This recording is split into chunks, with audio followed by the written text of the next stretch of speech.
Hey teachers, I wanted to show you how you can use Google Calendar to set up appointment slots for parent-teacher conferences. So I'm in my calendar. I'm going to come to Create, Appointment Schedule, and then give it a title.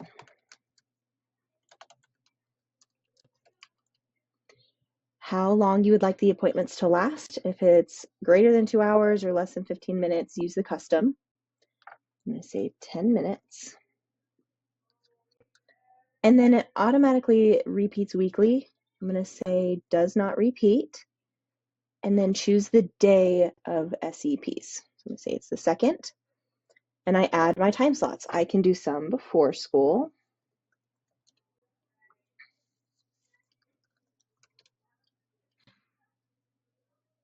And I can add times to the same day with this plus button and do some appointments after school.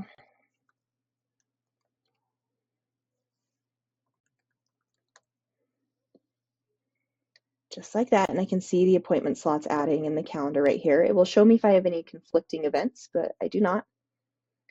Then I'm going to come down in the scheduling window. So this decides how far in advance they need to schedule. So the maximum 60 days out, and I'm going to change the minimum to an hour before an appointment.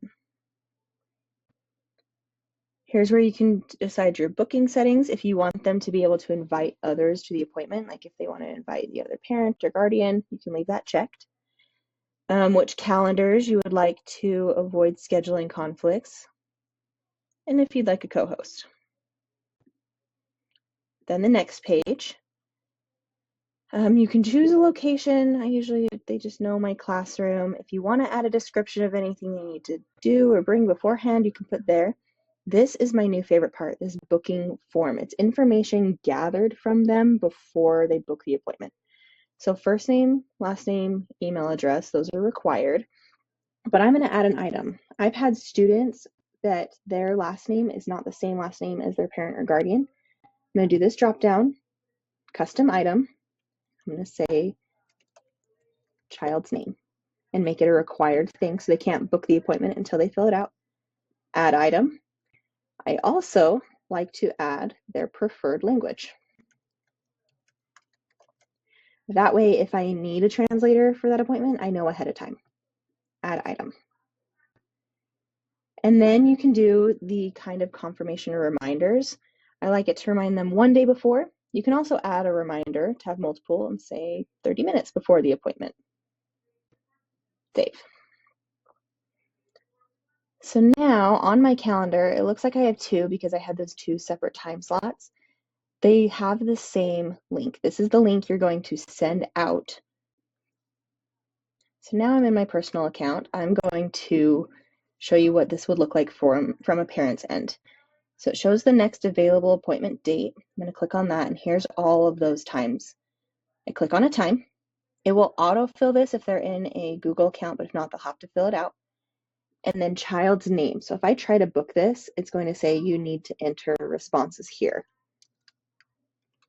And preferred language, English, or Spanish or French or whatever it is. They can type it right there and click book.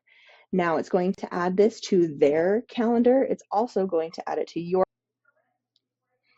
So back on my calendar, I can see right here that there's an appointment. It will say the parent's name or whoever filled this out in parentheses right here.